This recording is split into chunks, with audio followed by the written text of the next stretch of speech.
नमस्कार साथियों, आज की वीडियो में हम राजस्थान के इतिहास को देखेंगे जिसमें मध्यकालीन इतिहास के अंतर्गत राजपूत वंश को पूरे पढ़ेंगे। सर्वप्रथम पढ़ेंगे मेवाड़ का इतिहास।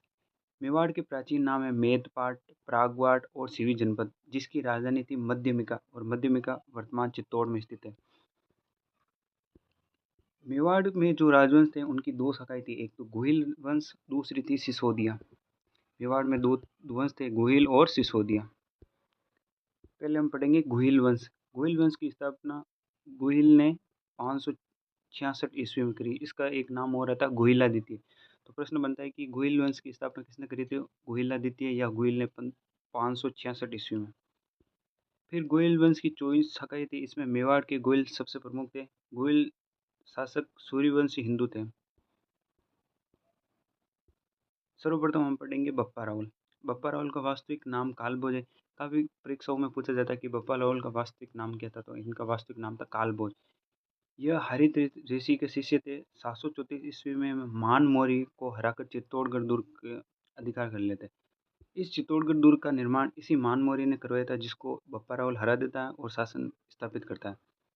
बप्पा रावल हराकर अपनी राजधानी स्थापित करता है नागदा उदयपुर में। नागदा में एकलिंग जी के मंदिर का निर्माण करवाया। मेवाड़ के जितने भी वंश के शासक थे वो अपने आप को एकलिंग जी के दीवान मानते थे। मेवाड़ के शासक स्वयं को एकलिंग जी का दीवान मानते थे। बप्पा रावल मुस्लिम सेना को हराते हुए गजनी तक चला गया था तथा वहाँ के राजा सलीम को हटा दिया और अपने भांजे को राजा बना दिया था। रावलपिंडी शहर का नाम बप्पा रावल के नाम पर ही पड़ा। पाकिस्तान के अंदर रावलपिंडी है, उसका नाम बप्पा रावल के नाम पर ही पड़ा था। सीवी वैद्य ने बप्पा रावल की तुलना चार्ल्स मॉर्टल से की थी। ये फ्रांस का कमांडर था, इससे तुलना की। मेवाड़ में सोने के सिक्के सबसे पहले बप्पा रावल ने शुरू किए थे। 115 ग्रेन के सिक्का था। अब इनकी उपाधियाँ थी बप्पा रावल की, एक तो हिंदू सूरज, दूसरा राजगुरु, तीसरा चक्वे यानी चारों दिशाओं को जीतने वाला। बप्पा रावल के बाद मेवाड़ में अल्लट का प्रवेश होता है। अल्लट का अन्य नाम था आलू रावल। यह आहड़ को दूसरी राजधानी बनाता है। बप्पा रावल तो पहले राजधानी नागदा को बनाता है और अल्लट बनाता है आहड़ को। आहड़ में वरा मंदिर का निर्माण करें, यह भगवान विष्णु का मंदिर होता है। मेवाड़ में नौकरशाही की स्थापना करी थी। अल्लट ने हूण राजकुमारी हरिया देवी से शादी की। तीसरा हम पढ़ेंगे जैत्र सिंह। एक जैत्र सिंह, हम जब बीकानेर के राठौड़ वंश पढ़ेंगे वहाँ एक जैत सिंह और ये है जैत्र सिंह। इन्होंने पहले युद्ध करा था भूताला का युद्ध। जैत्र सिंह और इल्तुतमिश के मध्य हुआ था और इसमें जैत्र सिंह जीत जाता है। इल्तुतमिश की भागती हुई सेना को नागदा नागदा को लूट लिया था। जैत्र सिंह ने चित्तौड़ को नई राजधानी बनाई था। जैत्र सिंह ने अपनी राजधानी चित्तौड़ को बना दिया था। जय सिंह सूरी की पुस्तक हमीद मद मर्दन, ये काफ़ी बार प्रश्न आया हुआ है कि हमीद मद मर्दन पुस्तक किसने लिखी थी। जय सिंह सूरी ने भूताला के युद्ध की जानकारी मिलती है। जैत्र सिंह का शासनकाल मध्यकालीन मेवाड़ का स्वर्ण काल था। यानी प्रश्न बनता है कि मध्यकालीन मेवाड़ का स्वर्ण काल किसका काल था, तो जैत्र सिंह का। जैत्र सिंह के बाद में आते हैं रतन सिंह। रतन सिंह, इसका छोटा भाई कोमकर्ण नेपाल चला गया और वहाँ गोइल वंश की राणा शाखा की स्थापना करी। मेवाड़ में जो राजवंश थे उनमें दो तरह की शाखाएं थी, एक तो राणा और दूसरी थी रावल। गोइल वंश में दो शाखाएं थी, एक राणा और दूसरी रावल। जब रणथंभौर में हमीर देव का शासन था उसी समय अलाउद्दीन खिलजी आक्रमण करता है और 1303 में जब चित्तौड़ पे आक्रमण करता है उसी समय अलाउद्दीन खिलजी शासक था। 1303 में चित्तौड़ का आक्रमण अलाउद्दीन खिलजी 1301 में तो रणथंभौर में करता है, वहाँ का शासक था हमीर देव। फिर 1303 में चित्तौड़ पर आक्रमण करता है, वहाँ का शासक होता है रतन सिंह। अलाउद्दीन खिलजी की अब कारण क्या था, यहाँ अलाउद्दीन खिलजी ने आक्रमण किया, तो पहला कारण था अलाउद्दीन खिलजी की साम्राज्यवादी नीति। दूसरा चित्तौड़ का व्यापारिक और सामरिक महत्व। तीसरा सुल्तान के लिए प्रतिष्ठा का प्रश्न था, समर सिंह प्रथम ये टैक्स लगाया था। चौथा है मेवाड़ का बढ़ता हुआ प्रभाव। पांचवा पद्मिनी की सुंदरता। पद्मिनी ये सिंहल द्वीप यानी वर्तमान श्रीलंका की राजकुमारी थी। पद्मिनी के पिता का नाम गंधर्व सेन, माता का नाम चंपावती था। राघव चेतन, ये BSTC 2020 में एक प्रश्न आया था कि राघव चेतन नामक ब्राह्मण ने अलाउद्दीन खिलजी को पद्मिनी के बारे में बताया था। पद्मिनी ने 1600 स्त्रियों के साथ जौहर किया और आत्मोत्सर्जन किया। 1303 ईस्वी में चित्तौड़ का पहला साका होता है।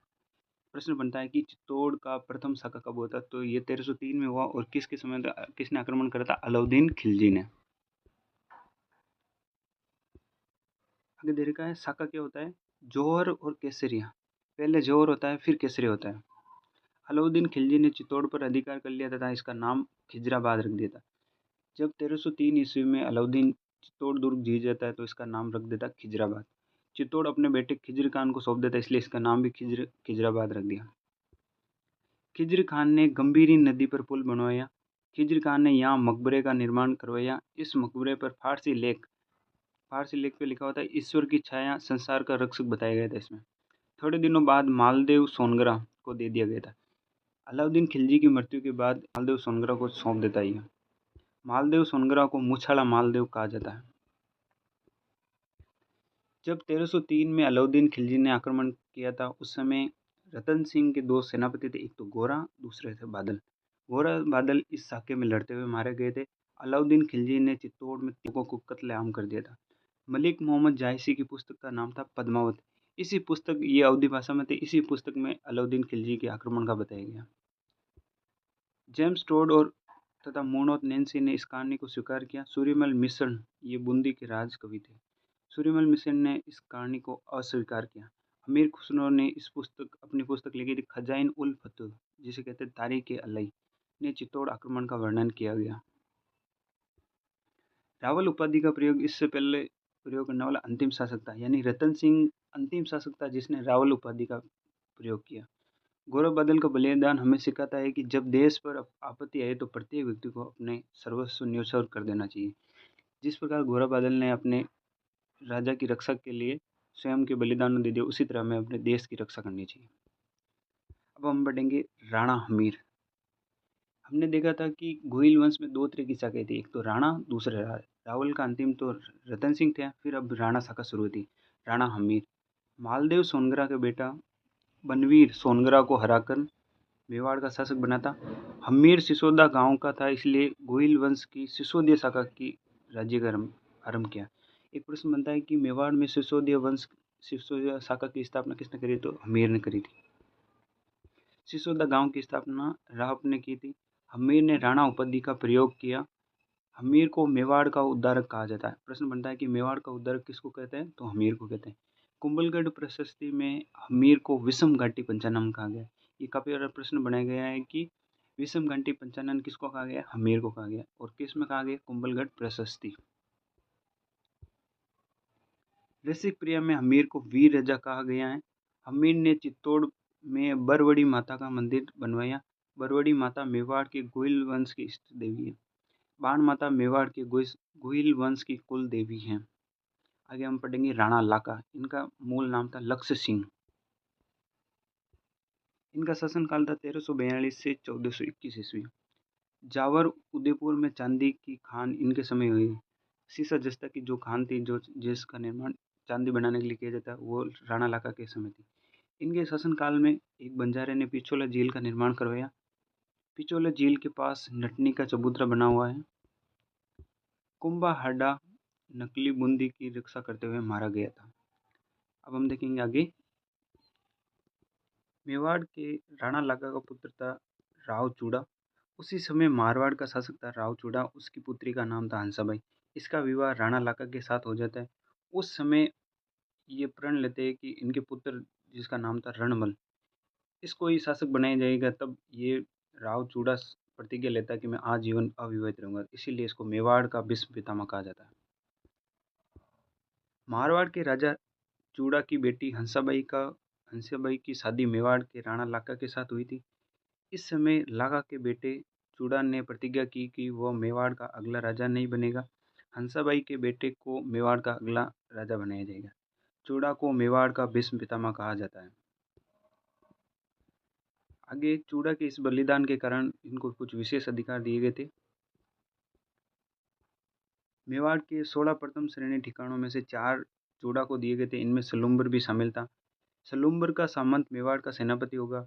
सलुम्बर का सामंत मेवाड़ के राजा का राज तिलक करेगा। राणा की अनुपस्थिति में सलुम्बर का सामंत राजधानी संभालेगा। मेवाड़ के सभी कागज पत्रों पर राणा के साथ सलूम्बर के सामंत भी हस्ताक्षर करेगा। आगे एक आया हुआ है कि सेना के दो भाग होते हैं।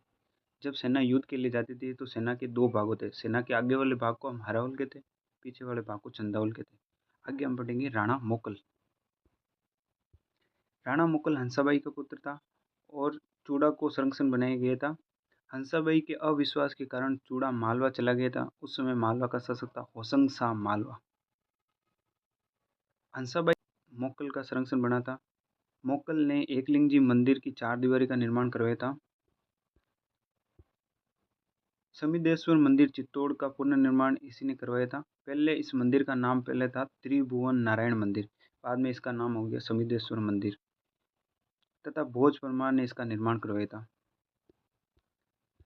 1433 ईस्वी में झीलवाड़ा रासमंद नामक स्थान पर चाचा व मेरा और मेपा पवार ने मोकल की हत्या कर दी थी। उस समय अहमद शाह गुजरात का शासक था। यानी एक प्रश्न बनता है कि मोकल की हत्या किसने करी थी? चाचा व मेरा ने, राणा कुंभा के बारे में। ये रणमल कुंभा का संरक्षण था। कुंभा ने रणमल की सहायता से अपने पिता की हत्या का बदला लिया। मेवाड़ दरबार में रणमल का प्रभाव बढ़ गया। इसने सिसोदिया के नेता राघव देव की हत्या करवा दी थी। राव चूड़ा का भाई था ये। हंसाबाई ने मालवा से चूड़ा को वापस बुलाया। बारमली की सहायता से रणमल को मार दिया गया। रणमल का बेटा बेटा जोधा भाग गया तथा बीकानेर के पास कोहनी गांव में शरण ली थी। चूड़ा ने मंडोर, मारवाड़ की राजधानी थी उस समय मंडोर, मंडोर पर अधिकार कर लिया था चूड़ा ने। अब हम देखेंगे आवल बावल की संधि। ये आवल बावल की संधि हुई थी 1453 ईस्वी में। कुंभा और राव जोधा के मध्य हुई थी। इस संधि के द्वारा मारवाड़ जोधा को वापस दे दिया गया था। सोजित यानी पाली में स्थित है। सोजित पाली को मारवाड़ और मेवाड़ की सीमा बनाई गई था। यानी सोजित गांव को इधर की तरफ मारवाड़ और इधर की तरफ मेवाड़, इन दोनों की सीमा बनाई गया था। जोधा की बेटी सिंगार कंवर की शादी बेटे रायमल के साथ करवाई गई थी। आगे हम देखेंगे सारंगपुर का युद्ध। सारंगपुर का युद्ध 1437 ईस्वी में होता है। ये कुंभा और मालवा के शासक थे महमूद खिलजी, इन दोनों के मध्य हुआ था। कारण क्या था इस युद्ध का कि महमूद खिलजी ने मोक्कल के हथियारों को शरण दी थी। मोक्कल के हथियारों को संरक्षण देने के कारण ही राणा कुंभा ने इनके ऊपर आक्रमण किया। इस युद्ध में कुंभा जीत गया और जीत के बाद में चित्तौड़ में विजय स्तंभ का निर्माण करवाया था। एक प्रश्न बनता है कि राजस्थान में विजय स्तंभ का निर्माण किसने करवाया? तो वो कुंभा ने करवाया। और कौन से युद्ध की जीतने के बाद? सारंगपुर का युद्ध 1437 ईस्वी। आगे हम पढ़ेंगे चंपानेर की संधि। ये हुई थी 1456 ईस्वी में और इसमें भाग लिया था कुतुबुद्दीन शाह और महमूद खिलजी। कुतुबुद्दीन शाह था गुजरात का और महमूद खिलजी थे मालवा ने। इन दोनों को, इस संधि का उद्देश्य यही था कि किसी भी हाल में कुंभा को हराना।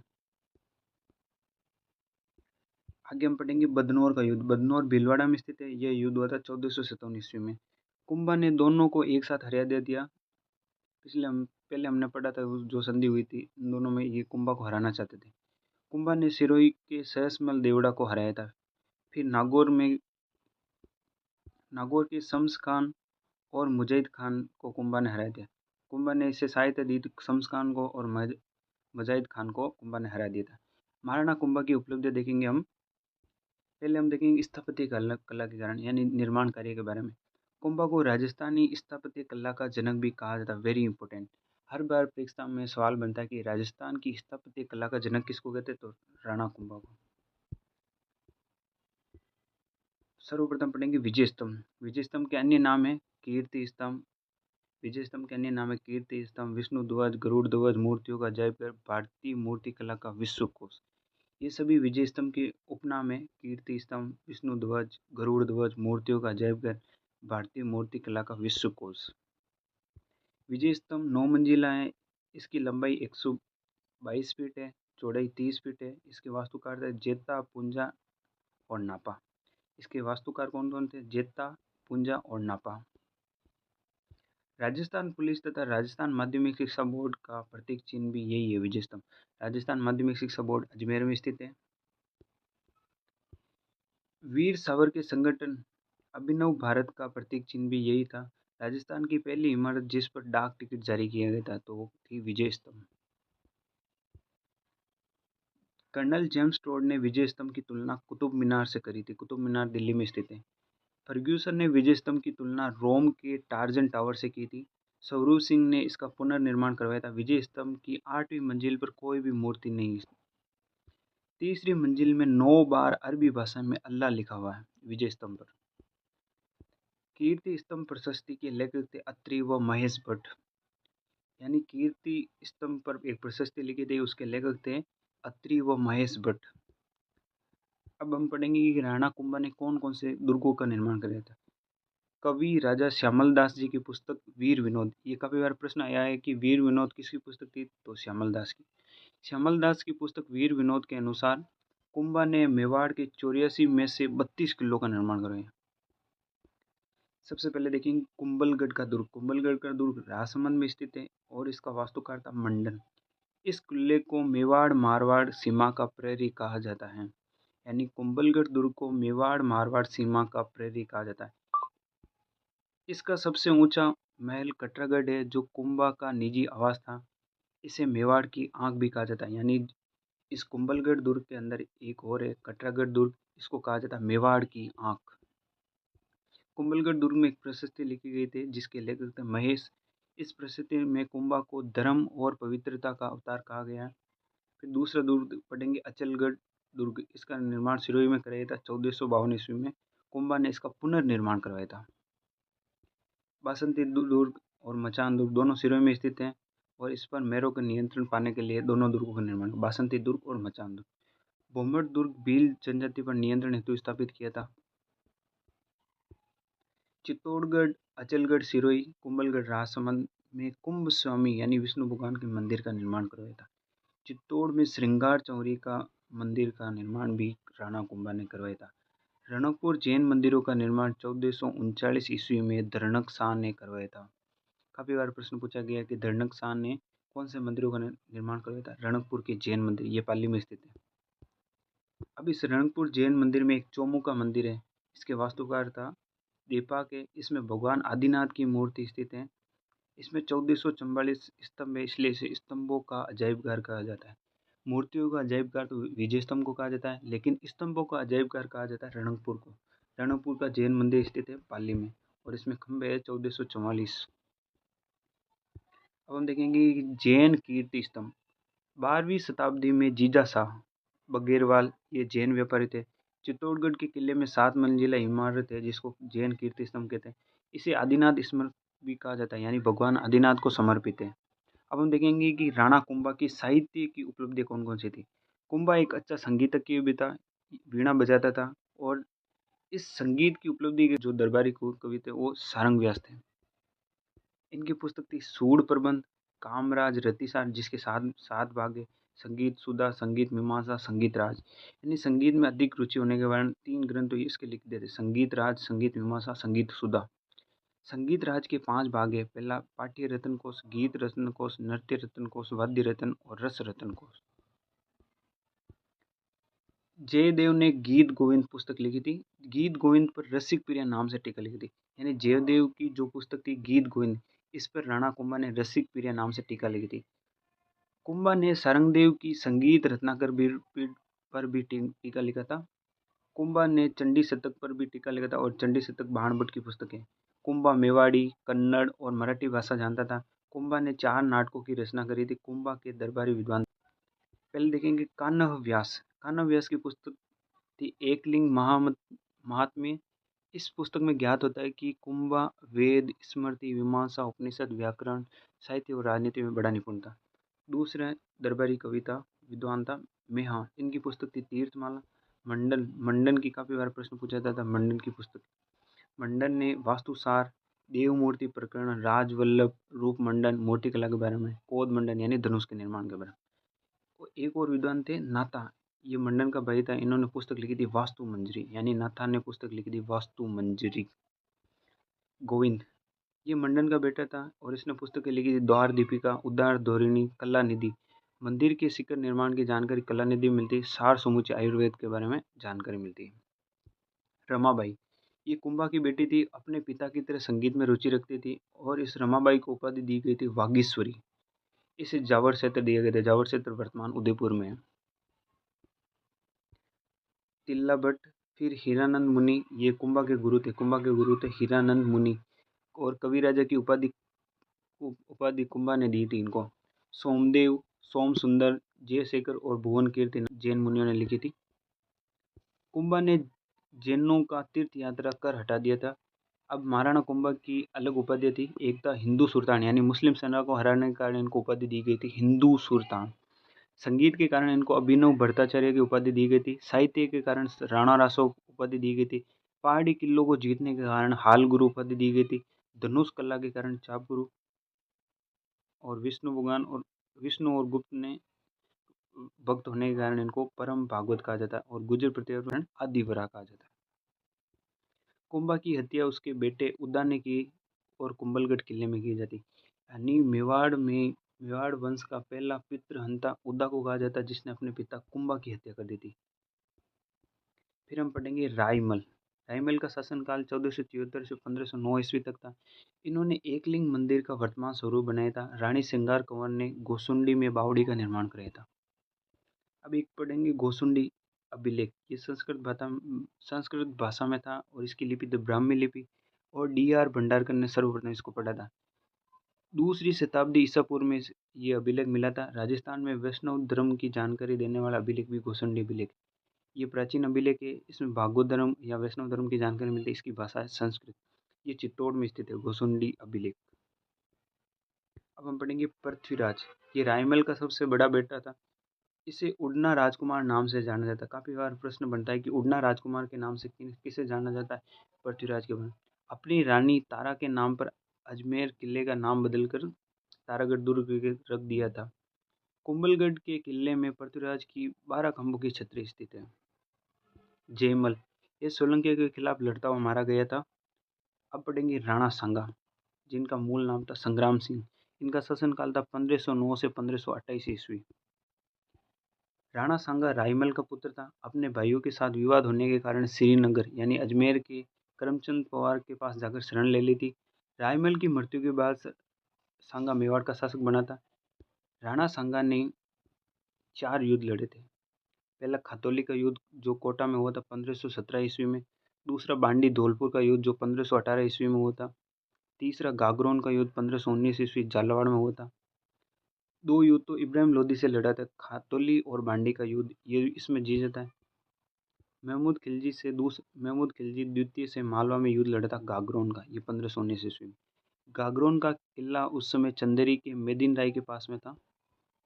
एक ईडर की रियासत गुजरात में स्थित थी, और इसमें एक तो बारमल, दूसरे थे रायमल। बारमल मुजफ्फर शाह गुजरात, और इन्होंने साथ दिया था राणा सांगा का। अब हम पढ़ेंगे बयाना का युद्ध। ये 16 फरवरी 1527 ईस्वी में हुआ था। राणा सांगा और बाबर के मध्य हुआ था। इस युद्ध पर बयाना का युद्ध में राणा सांगा जीत जाता है, और इस समय किले का रक्षक मेहंदी ख्वाजा जो बाबर का था।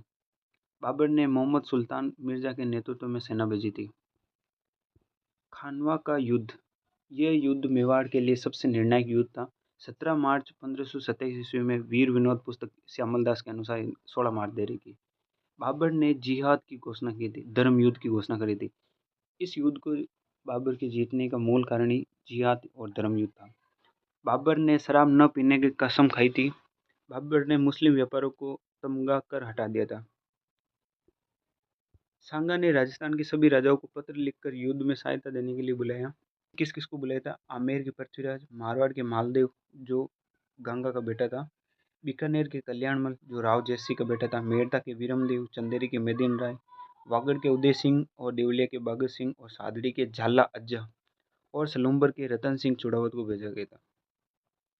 मेवात के हसन खान मेवाती, ईडर के भारमल, इब्राहिम लोदी का छोटा भाई महमूद लोदी, ये सभी इसके साथ में थे। राणा सांगा युद्ध में घायल हो गया था। सादड़ी के झाला अज्जा ने युद्ध का नेतृत्व किया था। एक प्रश्न बनता है कि जब राणा सांगा युद्ध में घायल हो गए थे, उनके राज चिन्ह को किसने धारण किया था? तो झाला अज्जा ने किया था। बाबर युद्ध जीत जाता है, और उसने गाजी की उपाधि धारण की, यानी बाबर ने स्वयं को गाजी की उपाधि धारण की थी। अब हम देखेंगे बसवा दोसा। यहाँ पर राणा सांगा का इलाज किया गया था। इरिच मध्य प्रदेश में, यहाँ राणा सांगा को इनके जो सेनापति 7 सेना वाले थे उन्होंने जहर दे दिया था। कालपी मध्य प्रदेश, यहाँ पर राणा सांगा की मृत्यु हो गई थी। मांडलकल भीलवाड़ा, यहाँ पर राणा सांगा की छतरी बनाई गई है। खानवा युद्ध के कारण, पहला कारण था बाबर ने राणा सांगा पर बचत भंग का आरोप लगाया था और महत्वाकांक्षा का टकराव था। तीसरा, राजपूत अफगान मैत्री यानी हसन खान मेवाती और महमूद खिलजी के कारण युद्ध। राणा सांगा ने सल्तनत के क्षेत्रों पर अधिकार कर लिया था, इस वजह से इन्होंने आक्रमण किया था। राणा सांगा की हार के मुख्य कारण था, पहला कारण था सांगा की सेना में एकता नहीं थी, जबकि बाबर की सेना में एकता थी। राणा सांगा की सेना अलग अलग सेनापतियों के नेतृत्व में लड़ रही थी। बाबर के पास उस समय तोप खाना था, इस वजह से उनके पास तोप हथियार अधिक थे। बाबर की युद्ध पद्धति थी एक तुलुगामा युद्ध पद्धति, इस वजह से वो जीत जाते हैं। राणा सांगा ने बाबर को बयाने के युद्ध के बाद युद्ध की तैयारी हेतु समय दे दिया गया था। यानी बयाने का युद्ध फरवरी में हुआ था और मार्च में ये खानवा का युद्ध हो जाता है।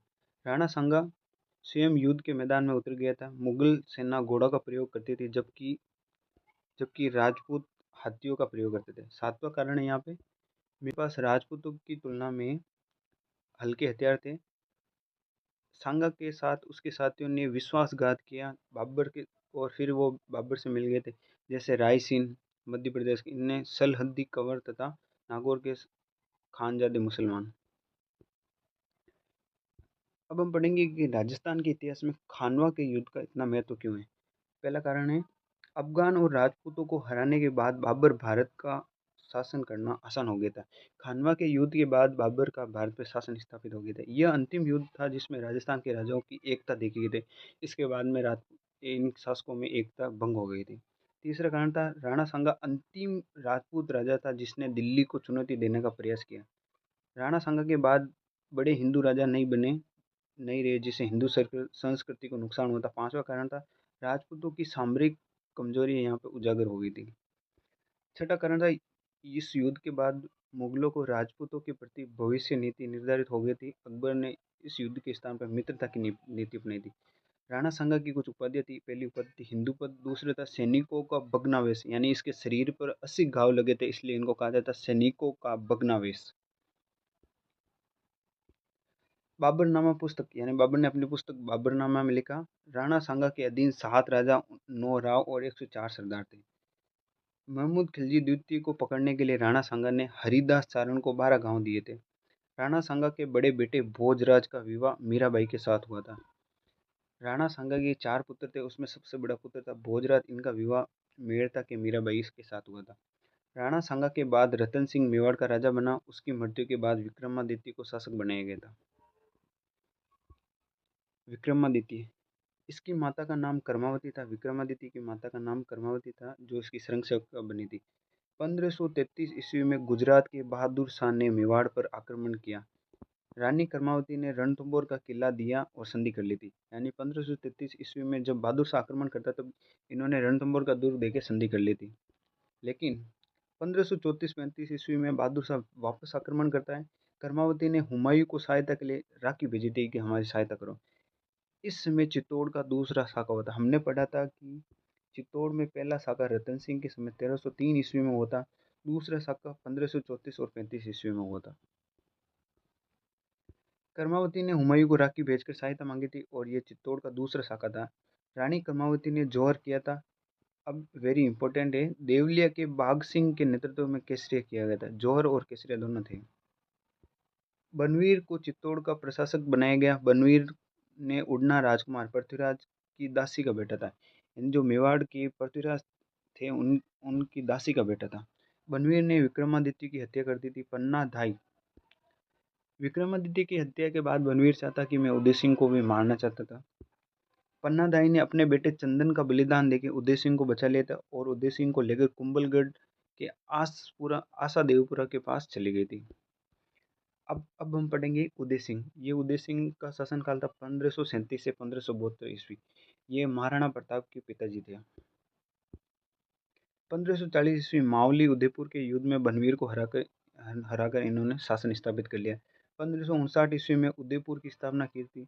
वेरी इंपॉर्टेंट है कि उदयपुर की स्थापना किसने करी थी? 1559 ईस्वी में इन्होंने उदय सिंह ने करी थी। यहाँ पर उदय सागर झील का निर्माण करवाया था। 1567-68 में अकबर का मेवाड़ पर आक्रमण किया गया था। उदय सिंह के समय मेवाड़ मेवाड़ में आक्रमण किया था अकबर ने। उदय सिंह गिरवा की पहाड़ियों में चला गया था। जयमल और पत्ता ने इस किले का मोर्चा संभाला था। हमने पढ़ा था कि जब 1303 ईस्वी में चित्तौड़ पर आक्रमण किया था, वहाँ तो उनके सेनापति थे गोरा बादल, और यहाँ पे एक है जयमल फतेह, ये उदय सिंह के समय थे। इस समय चित्तौड़ का तीसरा शाखा हुआ था 1567-68 में। जयमल ने कल्ला राठौड़ के कंधे पर बैठकर युद्ध किया, इसलिए कल्ला राठौड़ को चार हाथों वाले लोक देवता कहा जाता है। यानी चार हाथों वाले देवता किसको कहते हैं? कल्ला राठौड़ को। अकबर की बंदूक का नाम था संग्राम। अकबर ने चित्तौड़ पर अधिकार स्थापित कर लिया, 30,000 लोगों का कत्लेआम कर दिया था। अब हम देखेंगे फूल कंवर। फूल कंवर ये पत्ता की पत्नी थी, इनके नेतृत्व में जोर किया गया था। अकबर जयमल व पत्ता की वीरता को उससे प्रभावित हुआ और इन दोनों की मूर्तियां आगरा के किले में स्थापित करवाई थी। एक फ्रांसीसी यात्री थे जिनका नाम था बर्नियर। बर्नियर ने पुस्तक लिखी थी travels in the Mughal empire, इसमें इनका उल्लेख किया था। बीकानेर के जूनागढ़ किले में इन दोनों की मूर्ति स्थापित है, जयमल फतेह की। 1572 ईस्वी में होली के दिन गोगुंदा में उदय सिंह की मृत्यु हो गई थी, वहीं पर इनकी छतरी बनी हुई है। उदय सिंह ने अपने बेटे महाराणा प्रताप को राजा नहीं बनाकर अपने छोटे बेटे जगमाल को बना दिया था। यानी उदय सिंह के दो बेटे थे, एक का नाम था जगमाल, दूसरे का नाम था महाराणा प्रताप। उदय सिंह क्या करते हैं, जगमाल को शासक बनाता है, जबकि बड़ा बेटा तो महाराणा प्रताप थे और योग्य भी थे। इस चीज का विरोध काफी शासकों द्वारा करते हैं और फिर महाराणा प्रताप का शासनकाल होता है 1572 से 1597 ईस्वी। 25 वर्ष की आयु में इन्होंने राज्य अभिषेक किया था। इनका जन्म हुआ था 9 मई 1540 ईस्वी में और कुंभलगढ़ किले में हुआ था। इनकी माता का नाम जयवंता बाई सोनगरा था और पिता का नाम तो उदय सिंह था। इनकी रानी का नाम था अजबदे पंवार। इनके बचपन का नाम था कीका। इनका प्रताप का पहला राज तिलक हुआ था 28 फरवरी 1572 में गोगुंदा में। जन्म तो कुंभलगढ़ में हुआ था, लेकिन राज्य अभिषेक होता गोगुंदा में होली के दिन। सलूम्बर के कृष्णदास चूड़ावत ने प्रताप का राज तिलक किया था। हमने पहले पढ़ा था कि जो सलूम्बर के जो सामंत होते थे वही मेवाड़ के राज तिलक करते थे। प्रताप ने कुंभलगढ़ को अपना विधिवत राज तिलक करवाया था। इस समारोह में मारवाड़ का चंद्रसेन भी उपस्थित था, यानी उस समय मारवाड़ का शासक था चंद्रसेन। अकबर ने प्रताप को समझाने के लिए चार दूत भेजे थे। इसको याद कैसे रखेंगे? जमा बाटो, जमा बाटो। जस हो जाएगा जलाल खान करोची, जस हो जाएगा जलाल खान करोची, वहाँ से मान सिंह, वहाँ से हो जाएगा भगवंत दास जो आमेर के राजा थे। सबसे लास्ट में भेजा था टोडरमल। सबसे पहले जलाल खान, दूसरे मान सिंह, तीसरे भगवंत दास, चौथे टोडरमल। अब हम पढ़ेंगे राजस्थान का सर्वप्रसिद्ध युद्ध हल्दी घाटी का युद्ध। हल्दी घाटी राजसमंद में स्थित है और ये युद्ध हुआ था 18 जून 1576। काफी पुस्तकों में 21 जून भी मिलता है। अकबर के सेनापति थे मान सिंह और आसफ खान, जबकि महाराणा प्रताप की तरफ से लड़ रहे थे रामशाह तोमर, ये ग्वालियर के थे। कृष्णदास चूड़ावत, हकीम खान सूरी और पुंजा भिलाई, ये दोनों सेनापति थे, हकीम खान सूर और पुंजा भील। महाराणा प्रताप के घोड़े का नाम था चेतक। इस युद्ध में चेतक घायल हो जाता है और युद्ध से बाहर कर दिया जाता है। जाला मन मान बिदा ने इस युद्ध का नेतृत्व किया था। मेहतर खान ने इस युद्ध में अकबर को आने की गलत सूचना दी थी। मान सिंह प्रताप को अधीनता स्वीकार नहीं कर पाता है। अकबर ने मान सिंह तथा आसम खान को दरबार में आना बंद कर दिया था और चेतक की छतरी बनी थी बलीचा राजसमंद में। अबुल फजल ने हल्दी घाटी के युद्ध को खमनौर का युद्ध बताया, जबकि बदायूंनी ने हल्दी घाटी के युद्ध को गोगोंदा का युद्ध बताया था। कर्नल जेम्स टोड, यानी ये बदायूंनी हल्दी घाटी के युद्ध के समय इन्होंने अपने आंखों से देखा था। कर्नल जेम्स टोड ने हल्दी घाटी के युद्ध को कहा मेवाड़ का थर्मोपोली। आदर्शी लाल श्रीवास्तव ने इसे बादशाह बाग का युद्ध कहा। 1577 ईस्वी में अकबर ने उदयपुर आक्रमण किया और इसका नाम रख दिया था मोहम्मदाबाद। कुंभलगढ़ का युद्ध। मुगल सेनापति शाहबाज खान ने कुंभलगढ़ दुर्ग पर 3 बार आक्रमण किए थे, 1577, 1577 और 1579। शेरपुर घटना। 1580 में अमर सिंह, महाराणा प्रताप के पुत्र अमर सिंह, मुगल सेनापति रहीम जी की बेगमों को गिरफ्तार कर लेता है, लेकिन महाराणा प्रताप ने उसे ससम्मान वापस भेज देता है। अब हम पढ़ेंगे दिवेर का युद्ध। ये राजसमंद में हुआ था 1582 ईस्वी में। इस युद्ध में महाराणा प्रताप की विजय हो जाती है। हल्दी घाटी के युद्ध में महाराणा प्रताप की हार हो जाती है, लेकिन इसमें जीत जाते हैं। अमर सिंह ने मुगल सेनापति सुल्तान खान को मार दिया था। इस युद्ध में महाराणा प्रताप के साथ डूंगरपुर, बांसवाड़ा और ईडर रियासत भी थी।